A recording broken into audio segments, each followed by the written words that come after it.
Mais on fait comme si rien ne s'était passé. Vous dites, c'est très bien le 311 parce que celui-là, il remet à la situation d'il y a un an.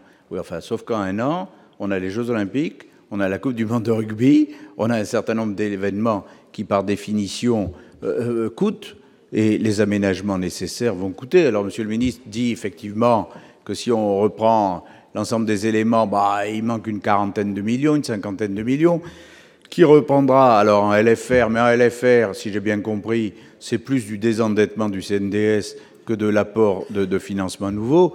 Voilà, c'est très bien d'être candidat à beaucoup de choses, c'est très bien d'être candidat à la Coupe du Monde de rugby, aux Jeux Olympiques, mais arrive le moment où la facture est là, et là on dit il faudrait que le CNDS, il faudrait que on se débrouille avec les enveloppes préalables avant qu'on ait les événements sportifs. C'est quand même très curieux cette espèce de dynamique à l'envers.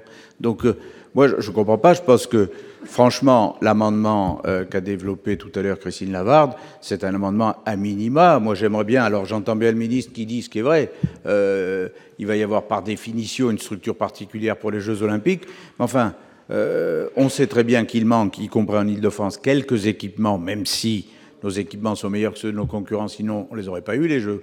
Mais il manque quelques équipements, il faut faire les travaux, il faut les démarrer très vite. Je suis un peu étonné d'entendre dire, prenons le temps, ne rajoutons pas de crédit, en tout cas très peu pour le moment, et puis on verra bien si on est prêt, quoi.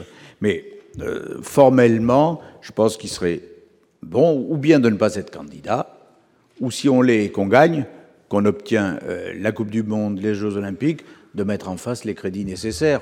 Ou alors, c'est un peu inconscient.